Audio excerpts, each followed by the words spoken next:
As the season of joy and giving is upon us, Christmas time is here. Is your church ready? Are you prepared to shine your light online? Or are you worried that the Christmas production, the Christmas services, the Christmas events that you're doing, while gospel-centered, you want it to be a place where people can come that don't normally come to church. They feel welcome. They feel received. You do all this planning and preparation, some of us since July, and you're worried. Are you just going to be preaching to the choir? How can we make sure that we don't just put on productions with excellence, but also promote them with excellence so people can see the event, feel understood, and understand why they should go and be ready to come and hear the gospel? That's what we're going to talk about today. In this podcast episode, we're going to be exploring how your church can promote your Christmas services and events in a way, in a meaningful way, to get people to plan, to prepare, and to come. So that way you're not just preaching to the choir, but it's an actual effective outreach event. You're not just evangelizing the already evangelized, but you're actually sharing the gospel with lost people that are ready to hear it and hear what you have to say. Because Christmas is one of the most spiritually open times of the year. We don't want to miss out on this. And we're going to talk about how your church can promote itself to get attention, to generate interest, and to get people to take action, to come to your services and events using digital marketing where their attention already is. Let's get into it. Welcome to the Best Known Church Show, where we show you how to 10x your reach. Welcome to the Best Known Church Show, where we show you how to 10x your reach with church marketing that will help you increase your impact, make more disciples, and become the cornerstone of your community again. This is for the leaders with an outrageous vision, because anything less would be an inaccurate reflection of our Creator. The ones who have unreasonable faith, because you know God works unreasonable miracles. And the ones who are relentless in the pursuit of your calling, because anything less would not make a good and faithful servant. If that's you, you're in the right place. Now, please welcome your host and guide on this journey to become the best known organization in your community, Justin Nava. Welcome to the Best Known Church Show. If we have not met, I take full responsibility for that. My name is Justin Nava, founder of Nava Church Marketing and creator of the Definitive Church Marketing Method, where we help your church be known throughout your community so you can increase interest, increase engagement, increase the number of people coming to you so you can make more disciples like your church is called to do. In today's episode, it is the recording the weekend after Christmas. And before, if you're listening to this in the middle of the summer, before you skip this, I probably should have included this in the description or the title. What I'm sharing with you now is actually usable for any event. I'm just capitalizing on the timing because a lot of pastors and church leaders now, as of November 27th, are thinking about Christmas and how to get people prepared. So that's what we're going to be sharing about today. And if you have not already, wherever you're watching, hit the like button, subscribe, follow, whatever it is. This goes out on so many different platforms. So whatever that big highlighted button is to make sure that you don't miss another episode. These episodes go out on Mondays, unless it's a holiday week like Thanksgiving. Last week we didn't have a show. Christmas week we probably won't have a show. Unless that's going on, there will be a new episode every week. We go live Mondays at 12 if you want to watch us live. Comment like our good brother Adam, I believe it is, commenting in from the UK. Welcome, brother. Glad to have you here. Love to have more people on the live shows here. And I appreciate you for watching this in person. I'm going to try to keep this succinct and try not to mumble and grumble throughout this episode because I spent, and all the guys in the audience are going to groan because they understand where I've come from when I say this.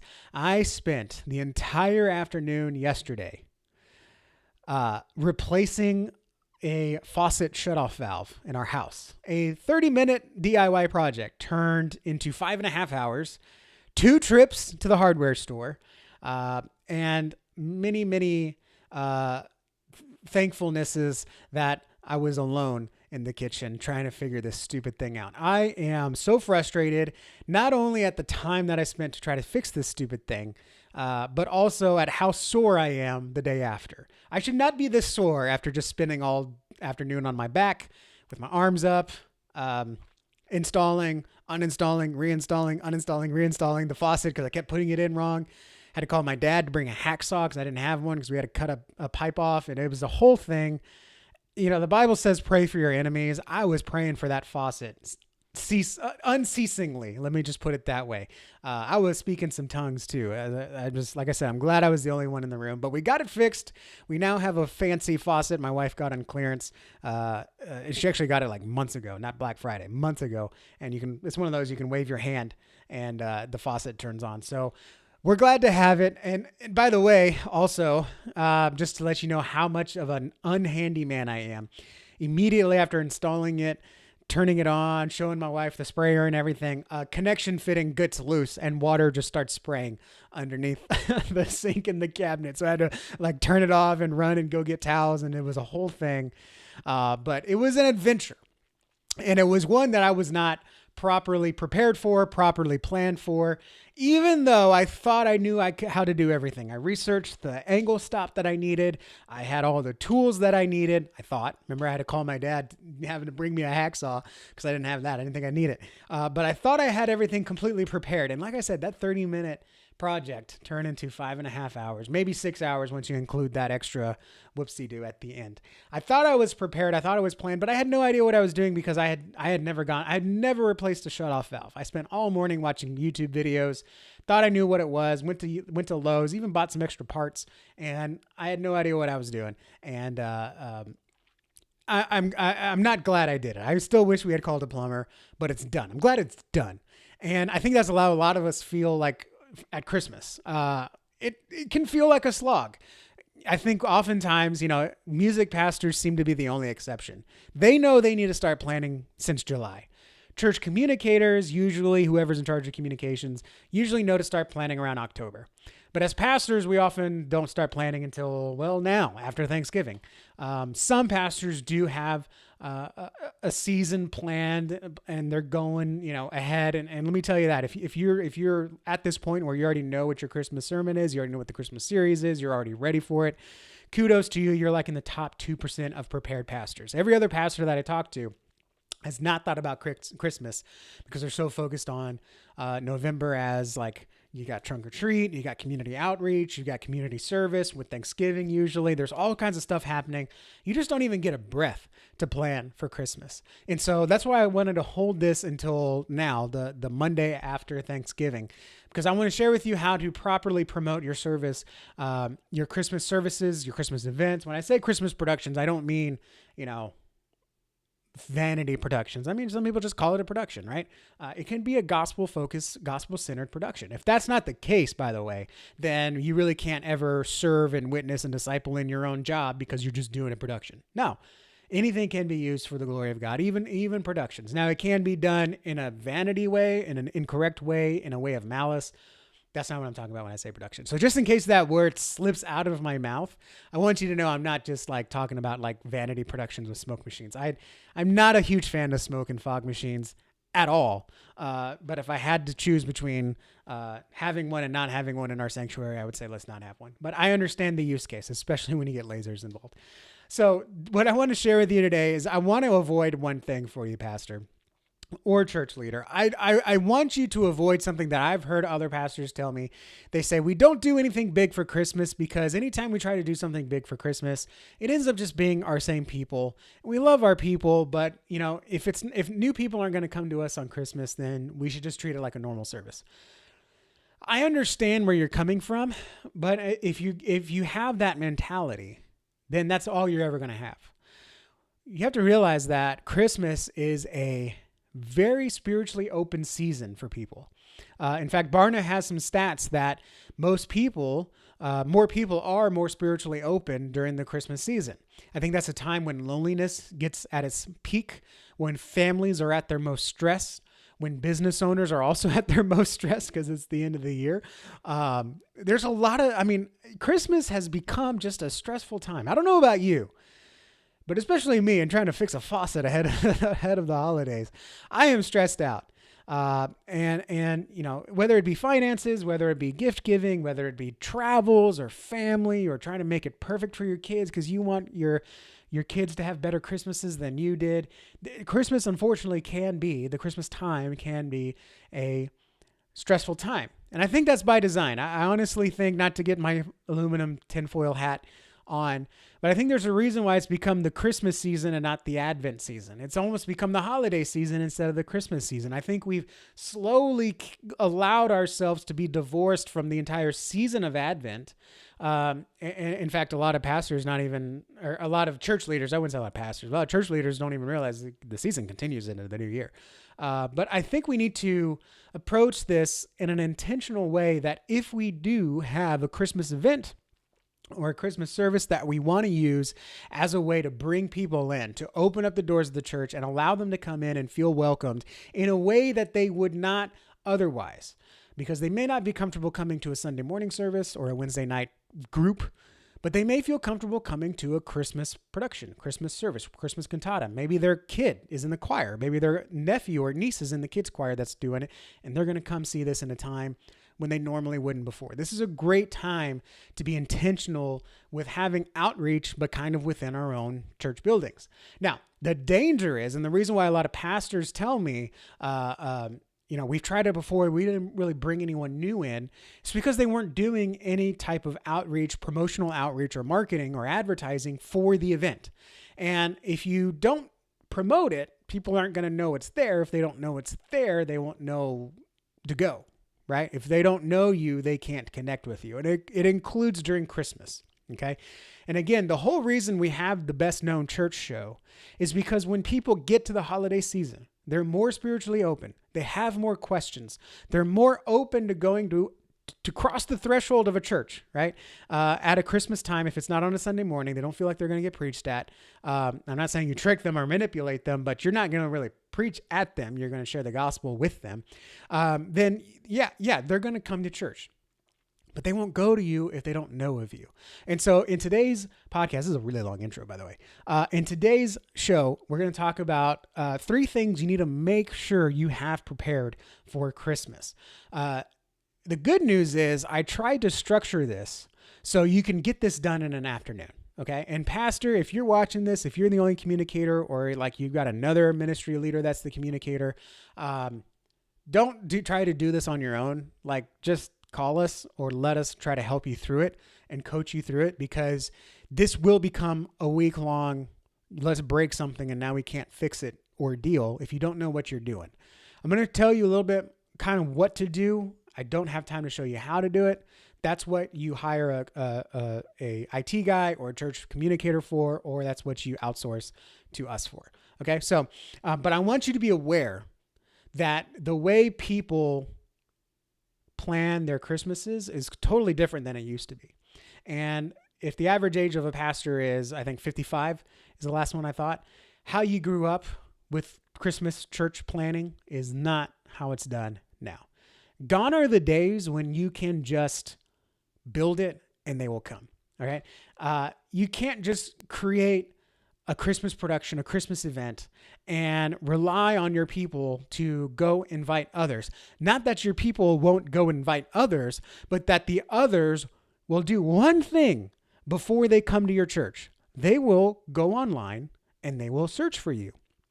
So if you don't have an online presence that accurately reflects your church, creates an excellent, positive first impression, and gives them clear, not only information, but inspiration on why they should go to you, then you're setting yourself up for failure and you don't even realize it.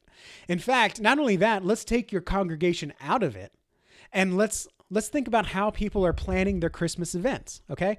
For me, which the way that we plan things, it's a little late for you, but that's okay, because I'm going to give you a quick tip on how to reach the other people that aren't like us.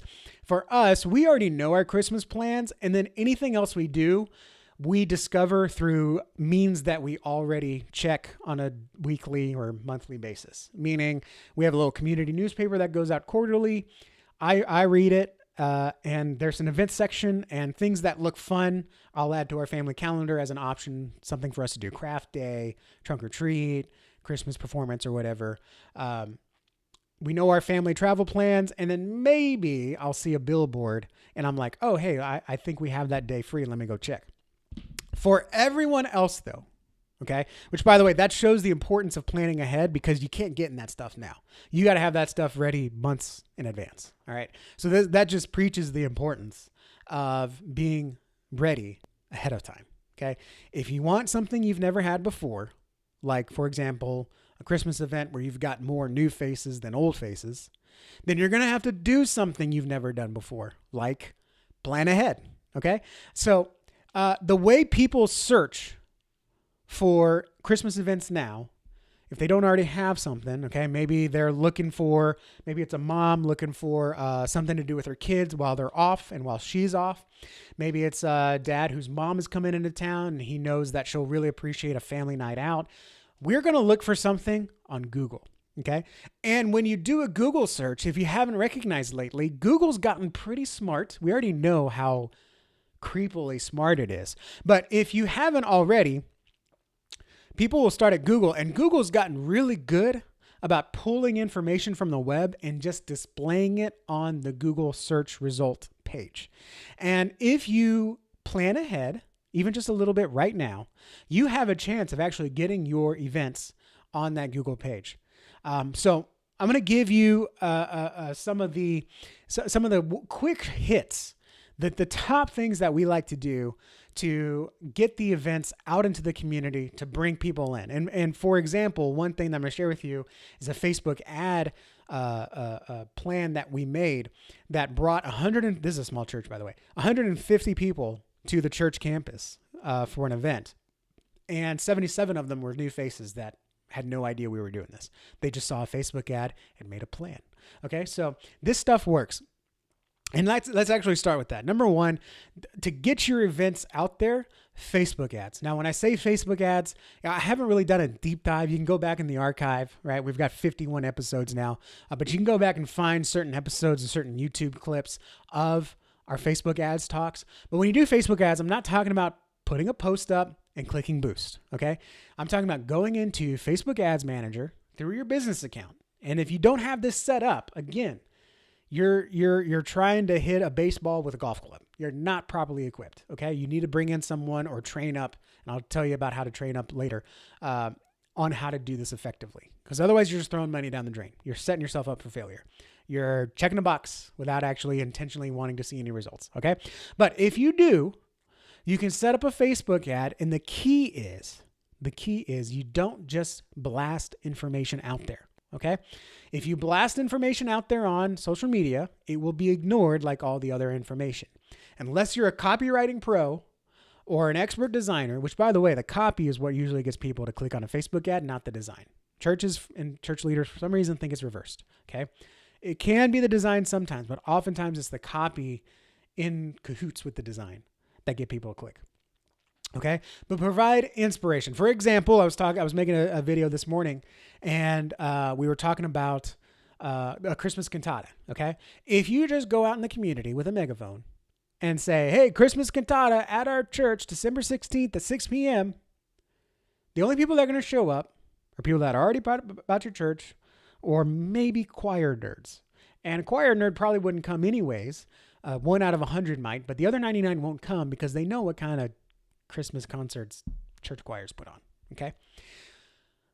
But if you go out and actually promote it in a way that resonates with what people are dealing with, then they might actually pay attention enough to get the intention enough to take a next step with you and go to that cantata. So you have to take a step back, Pastor, and stop promoting what you're doing, but promote why you're doing it and even go further and why someone should come. Will they feel refreshed? Will they experience nostalgia? Will they sing their favorite hymns? Will they take a step back into time? Will they have a family-friendly activity that they can bring their kids to? Right? There's so much that I'm afraid to take my kids to that I have plugged in, bookmarked on my phone to see what movies I should and shouldn't take or consider not taking my daughter to. Because I just don't know what's out there anymore. Something's promoted as family friendly and it ends up having things that I don't want from my daughter, even at 10 years old. So, people are very wary. So maybe that's something that you can lean into. Whatever it is, think about why someone would come and lean into that as your promotional tool. Okay. That could be a great hook. All right. This city needs more family-friendly activities, and we're doing something about it. I'm just spitballing here. We've got a fantastic Christmas production with milk and cookies for the kids, where you'll sing your favorite songs, and you can sing the same songs you grew up with your kids and grandkids. It's going to be a family night. Memories are going to be made, and we'd love to have you. And by the way, we're going to have a raffle or something like that, right? Like, it becomes less about the what, and it more becomes about not even the why, but the transformation. There's no good who, what, where, why, how. Okay. But the transformation, right? You're going to feel refreshed. You're going to feel happy. You're going to feel joyous. Bring joy back to the season. This is what I'm talking about. Anything we talk about promotion, it's always about the transformation. Okay. And Facebook ads are a great way to do that. Another option is Facebook groups. As a pastor, you should be in, and by the way, your church leaders as well should be in Facebook groups. And at this time, some families are going to be asking Christmas related questions. You may sift through 100 comments or 100 posts, but one of them is going to be a perfect one to invite someone to your services. Along the same lines, and this is where I'm going to ruffle some feathers, because I'm going to tell you, Pastor, you got to use social media. All right. This is not for you to consume, but this is for you to feed into. Okay. Our cup is supposed to overflow. That does not exclude social media. Pastor, you should be going into social media and you should be commenting on posts every day. Why? Even non-Christmas related posts, because here's why. People follow you on social media for a reason. Okay. And when you're not posting, they're not thinking about you. When they're not thinking about you, they're probably not thinking about church. When they're not thinking about church, they're probably not thinking about the things above. Okay. It's a weird world we live in, and I wish it wasn't the case. But Pastor, you got to be commenting to stay top of mind, and your church leaders too, because there may come a time when someone posts something like, hey, look at this cool thing we did as a family. And you post, oh, what a beautiful family. They're going to think, oh, Pastor, someone ever comment on your post and you're like, oh, I forgot about them, or, oh, I'm glad they were thinking about me. Or it does mean a lot for them to comment, especially on not the post like we're pregnant and we have 1,333 comments. I'm talking about the ones where it's like, hey, I took this picture of my family. It's a day old and only has 2 likes and a comment, right? How much more meaningful is that comment to them? And when you do that, you show intentionality. When you show intentionality, they feel understood. They feel thought of. They think, well, the pastor's taking time to talk to me. You know what? We haven't been to church in a while. All right. You're opening up these paths. Okay. So even though you're not specifically promoting it, you're keeping the church top of mind. You keep the church top of mind, they're going to go online and see what's going on at the church. All right. The last one is event sources. Now, this one is very complicated. It's a little tough to do. It's one of the things we're going to cover in our Definitive Church Marketing Method coaching program we're going to launch in January. But event sources. Now, there's a really cool thing that Google's doing. In fact, you can let me see if I can pull it up on my computer right here real quick. North Houston Christmas events. And I'm going to share my screen. Instagram Live's not going to see it. Yeah. So I just searched North Houston Christmas events. All right. Now look at what I get. First of all, I get sponsored posts. This is Google Ads, which you can run if you're prepared enough. You can run with your Google Ad Grant. All right. But what's right underneath that? This nice little events widget. And if you're listening audio only, I apologize. But if you scroll down, you can do this on your own. Just search Christmas events in your town. You'll see events. Now this little events widget here is automatically generated. What it's doing is Google is going out to the internet and they're scraping websites for information. If they see the right combination of information, which we call schema, all right, I don't even know how it works. It's just code that gets put in. If they see the right combination of data on a web page, they will recognize that it's an event and they will pull the information, the name, the date, the location, the address, an image, and they will put it right here on Google search. Meaning, once again, like we always teach about your testimonies inside of online reviews, you don't need people to click through to your website to see information about your church. They can see it right there in the Google listing. Okay. So with a little bit of intentionality and preparedness, because if you put it up now, Google's probably not going to scrape your site fast enough before it's up. But if you do with some intentionality, even some basic information, If you just put that information in there, even without the schema, you have a chance of getting on here. All right. Not only that, you need to look at local blogs, because if you scroll down, you'll see other things that show up here. Holiday in Houston, visit HoustonTexas.com, mommypoppins.com, right? This is a North Houston influencer. Jill B. Jarvis, Greater Houston Moms. That's a great one, by the way. All these blogs, they're showing up before the news sites. Okay. So don't think that you gotta have all your ducks in a row for the news, because even then people won't see it. Okay. But if you can network and connect with these bloggers, even maybe the tiny ones in your congregation, and get your event on their blog, well, they've got high authority. So Google can recommend what they recommend, your church. This is the kind of thinking kind of outside the box that we need to do nowadays, because this is what everyone else is doing. Remember, the whole point of embracing this marketing revolution is to go where attention already is, seize that attention, and point it to Christ. And if we don't go where that attention is, we won't get any interest. And if we don't get any interest, which, by the way, interest could be, yeah, I'm interested, or no, I'm interested.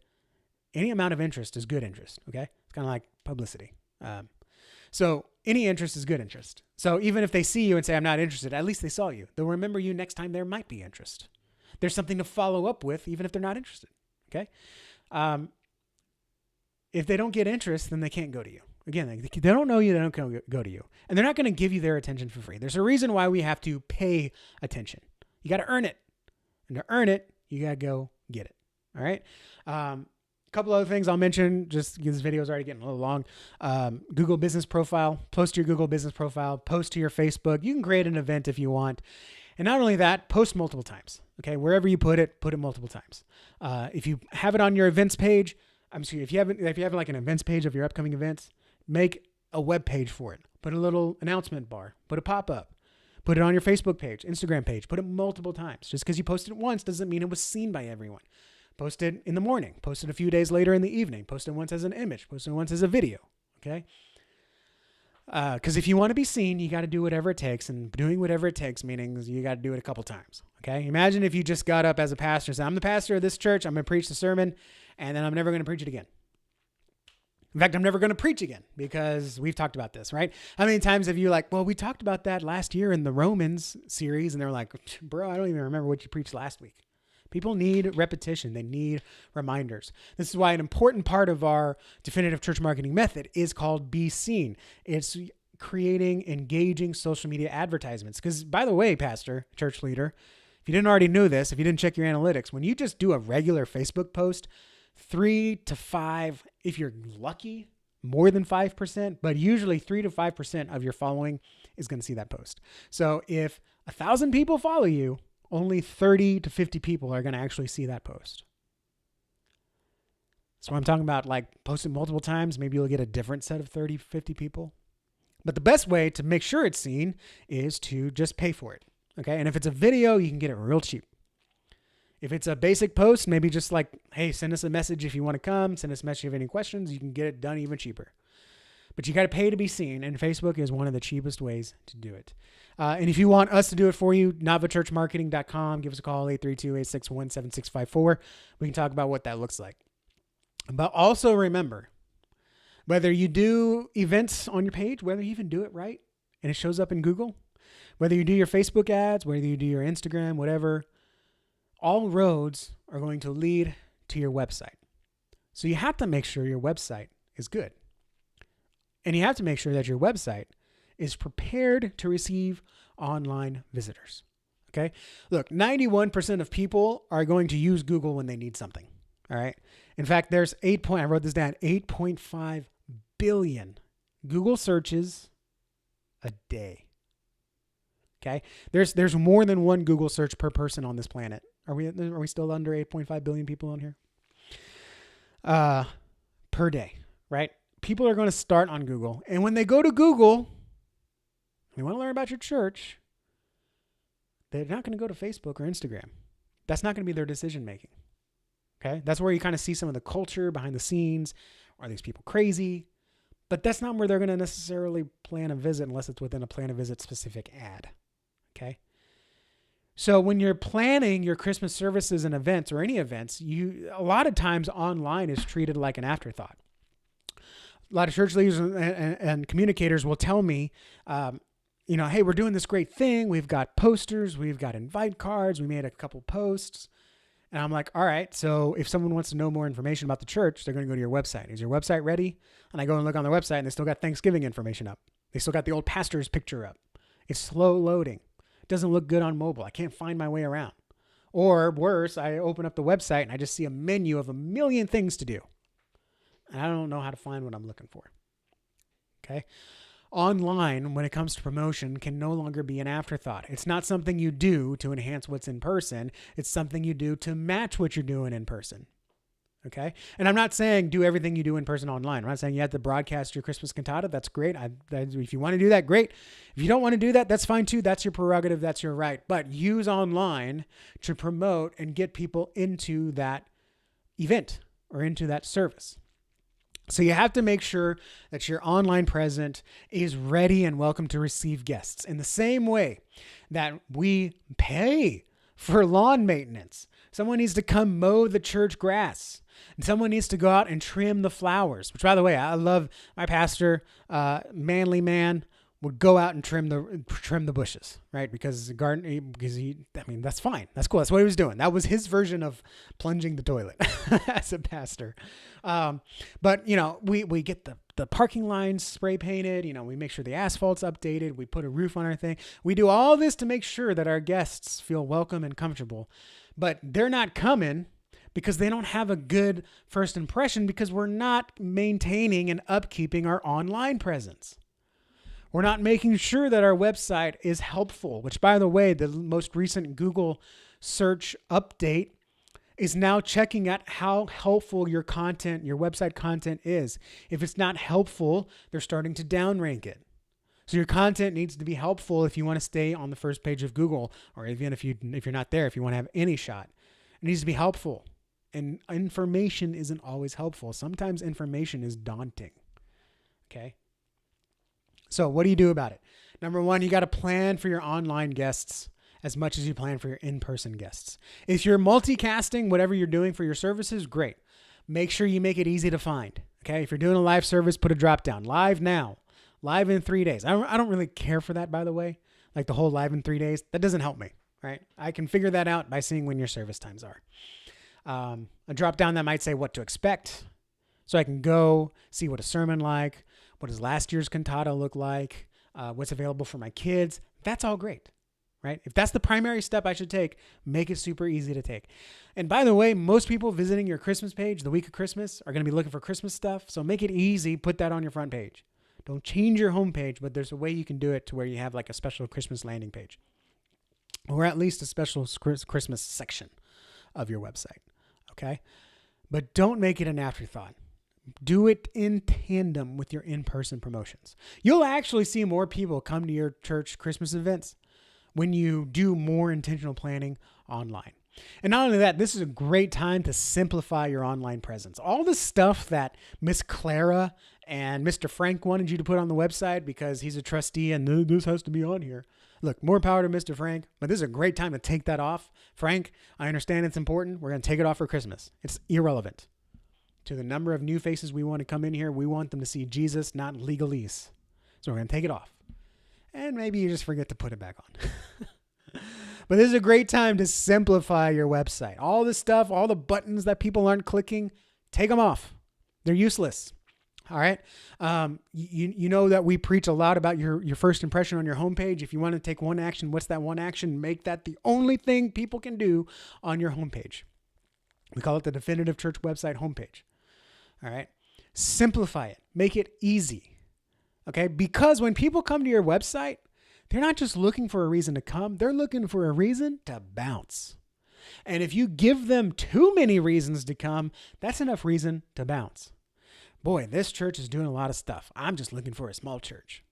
Okay, can't tell you how many churches I see that have a staff and leadership page of 30 people and there's 50 people in the church. That's misleading, right? I can't tell you how many times I go to a small church website and they got a whole menu of 8 things that you can join and be a part of. I'm just looking for a small church. Let me bounce. I just want to go to Sunday service. I don't see anything about Sunday service. I see lots of stuff about these other things, but not as much about Sunday service. I'm gonna bounce. Okay. People are looking for reasons. All right. If someone is especially a lost person, they're going to come in here, and if they don't understand what you're saying, they're going to bounce. So you got to keep it clear. You got to keep it concise. You got to keep it simple. Simplify your online presence. Okay. And by the way, if you want to get that definitive homepage framework, you can go to navachurchwebsite.com. I think I lost my title card. navachurchwebsite.com. You can download that one-page framework. We're going to give you every single section you need on your homepage, from the welcome to the video to the pain points that you're gonna really lean in and say, this is why Jesus is here and calling to you. Testimonials you need to put on there, online guest gifts that you need to put on there. All this stuff is on there. navachurchwebsite.com. Look, every minute that you plan your Christmas event, but you don't promote it, you're leaving opportunity on the table. You're just leaving it behind, because there are people out there searching for these Christmas events and services, and you're not there. And when you're not there, they can't go to you here. Make sense? Now, there's one more thing that I want to make sure we know ahead as we simplify our website, as we promote our services, and as we add stuff to our church website. I want to make sure you know there's one big problem on church websites that I see again and again, and it has nothing to do with design. It reminds me of growing up at our church. We had a Korean-speaking neighborhood behind the church. And of course, we loved these people. We couldn't talk to them. We couldn't invite them to church because they would have no idea what's going on. Now, yes, God can surpass. Stop looking at the exceptions, all right, and start looking at the rules, right? We don't say, well, so-and-so accepted Christ on his deathbed and he's in heaven, so I'll just accept Christ on my deathbed. But you, pastor, you're not going to be like, okay, sounds good. You'll be like, no, dude, that's not how it works. Okay? So, yeah, we can point to the exceptions, language, tongues, whatever. That's not the rule. Here's the rule. So we couldn't invite the Korean-speaking people to our church because they wouldn't really be served, and they definitely wouldn't hear the gospel because they couldn't understand it. So we did our best with them, but praise God, a Korean church opened up and planted like 2 blocks down the road, and we were like, hey, go to that church. Like, we had like outreaches to go tell those people about the church, right? We wanted to support that because they spoke their language. We didn't speak their language. And in the same way, when you have your church website, sure, you can have parts for members. That's fine. But the main purpose of your website is to be found by people that are looking for a church, to educate people and inspire people on why they need church and why they need your church. Okay? Because I don't want to just tell people to go to church. There's plenty of false prophets and bad teachers and wolves in sheep's clothing that call themselves a church. Okay? You want them, if you're a gospel-centered, Christ-focused church, you want them to go to your church, okay? And to do that, you need to speak a language that they understand, all right? If you do speak a language that we understand on our side of the door, you're going to get more people that are already in the house of God. You're just getting transplants. If you want to get people from outside the house, you got to speak a language that they understand. A good example of this is my own church right now. We used to say on our homepage, we're a 21st century church, doing church like the first. I don't even remember what it was. It was so confusing. Doing church in a 21st century way, modeled after the first century way. I don't know. It was so confusing. I was like, what the heck does this mean? I don't even understand it. I'm a Christian. We changed it. You know what it says now? We are a church that meets in the home. Learn how to share Jesus with your friends and family and make disciples like you're called to do. It's so simple, right? We're a 21st century church doing church in the first century way. I don't know. What does that mean, right? I don't even remember. But we are a church that meets in the home. It's boring, but it's clear, it's effective, and it's obviously memorable. One thing you need to look at, a data point that it's one of our top data points that we check ever on every month, is the bounce rate. Okay. The bounce rate is how many people are coming to your website and leaving without taking any action. And if you have a high bounce rate that's above 40%, that means that almost half of all people come to your website, they see whatever you have on the front page of your website, and they immediately bounce out. And most of the time, I almost want to say all the time, but you're never supposed to do absolutes like that, right?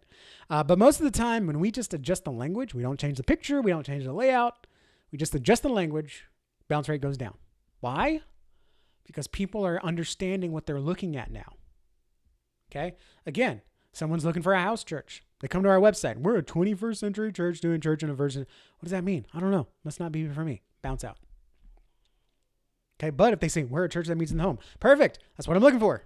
Tell me more. Okay? So you can be super obvious. A church in Floresville. Like, okay. Get it? There's a dozen of you. What makes it unique? Right? You got to spend some time on that headline, on the image. If you can hook them in that first 1.7 seconds and get them to do something, you've got a better chance of getting them to do another thing. Okay? So don't make your website for yourself or your congregation. Don't speak in a language that only Christians can understand, unless you're a church for the church. If you're just a church to equip saints, perfect. Fine, do that. But you're probably not listening to this show because you don't care about being the best known church. You got to understand how the other side of the door speaks, what they want to see. So you got to step back, stop touching things, stop editing things, and just step back and examine, think back to what people have told you, think back to what's been written on Connect cards, think back to new membership classes. What was the reason that people chose to visit? What was the reason that they chose to stay? That's what needs to be on the website. Not disciples making disciples. It's what you keep hearing at new membership classes. This was finally a place that I felt that didn't reject me for who I am. This is finally a place I felt like I could be honest. Boom, there's your website headline. Loving you for you. Just as Jesus called us to do. Don't put that. And focus on the transformation. I feel like I need a laugh track. Focus on the transformation. Focus on, again, what is the end result? Not what are you going to come see, not even what you're going to experience, but what are you going to leave with? That's going to be huge. You do that, you'll see a lot more people clicking through your website to learn more, and you'll see a lot more people come to church. Okay? Remember this. You have to get their attention first. And that's what happens when they click on your website. You've got their attention.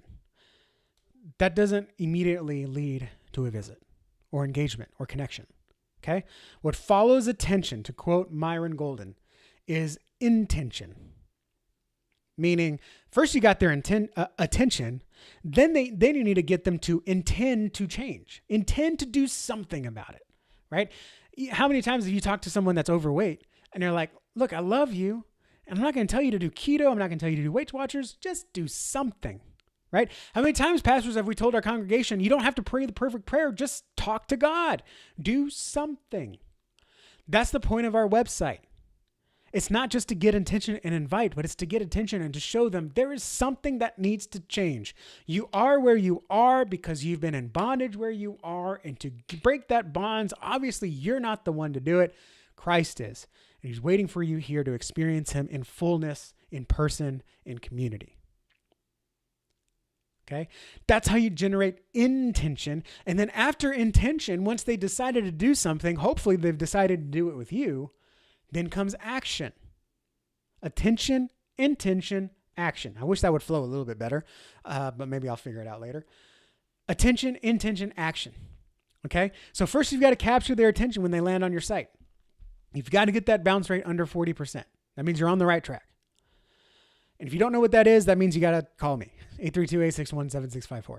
And then once you get their attention, you've got to get them intended to change. Share with them what's possible within your church. Oh, that does look good. I need to do something about this. And then get them to take action. See what to expect. Preview a service. Fill out this Connect card. Tell us how we can serve you. Ask me a question in the web chat. Do something. Okay? That is the secret to being engaging and generating engagement online. to lead people along a path. The same way we have a discipleship pathway in our church. We have 1, 2, 3 things we know. We need to visit the first time, they need to visit the second time, they need to be plugged in, become a member. Or if you're Baptist, visit the first time, visit the second time, visit the third time, leave for 3 months, come back again, rededicate your life, come to a new membership class, then get plugged in. Okay? We all have our own little thing. But the same way we have a discipleship pathway, you need to have an online guest pathway. That's how you convert online guests to in-person visitors, online visitors to in-person guests. All right. And you got to generate a path that way. And it doesn't start with your website. It starts on Google. It starts in a Facebook ad. If you wait people to come for you, you're just going to get people looking for a church. If you want to actually reach the lost, you got to go where they are, seize that attention and point it to Christ and show them how you can guide them along the way. All right. And to do that, really, it starts with our definitive church marketing consultation. In that consultation, we look at what you've done, what you've tried, where you need to go, where the biggest opportunities are, where the biggest strengths are, double down on this, stop trying to work on this. Here's what's going to fill that gap. Whatever your goals are, the definitive church marketing method can help you get there with ease so you can focus on people and not software. The last thing I want is a pastor to spend more time behind a computer screen than in front of people. Okay, so NavaChurchMarketing.com, you can apply for a consultation there. It is free. If you pass the application process, it is complimentary. It will probably change at the end of the year, so be aware of that. It's complimentary right now. It's free, but I probably will start charging with it because they are taking up a lot more of my time, and I'm the one that does them. Let me leave you with this. If I have nothing wrong with the KJV. I'm an ESV guy and an NLT and New KJV guy. All right, those are the 3 translations I like: NLT, New KJV, but primarily ESV.